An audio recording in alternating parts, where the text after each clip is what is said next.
Recovery, however you define it, is not something you do alone, and my recovery was completely influenced by everyone around me. I desperately needed people to treat me as though I would recover completely. Regardless of whether it would take 3 months, 2 years, 20 years, or a lifetime, I needed people to have faith in my continued ability to learn, heal, and grow. The brain is a marvelously dynamic and ever-changing organ. My brain was thrilled with new stimulation, and when balanced with an adequate amount of sleep, it was capable of miraculous healing. I have heard doctors say, if you don't have your abilities back by 6 months after your stroke, then you won't get them back. Believe me, this is not true. I noticed significant improvement in my brain's ability to learn and function for 8 full years post-stroke, at which point I decided my mind and body were totally recovered.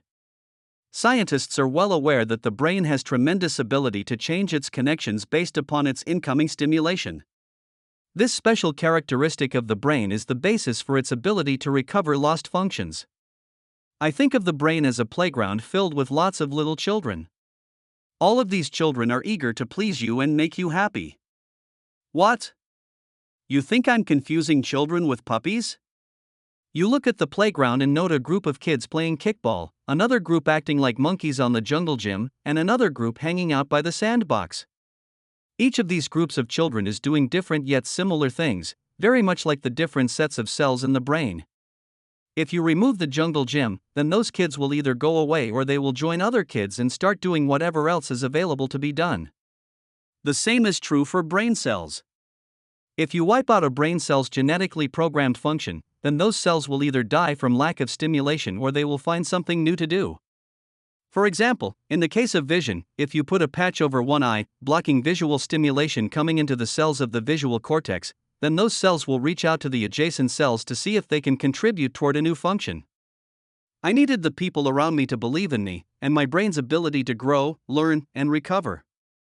When it comes to the physical healing of cells, I cannot stress enough the value of getting plenty of sleep. I truly believe that the brain is the ultimate authority on what it needs to heal itself.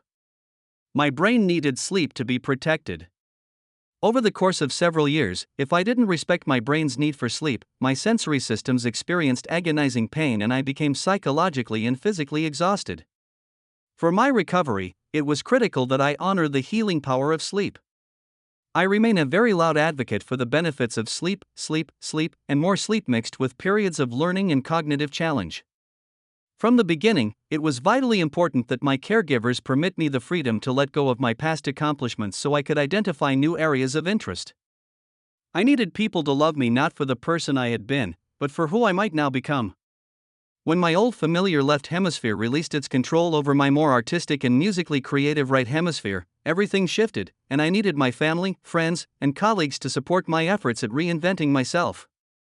At the essence of my soul, I was the same spirit they loved.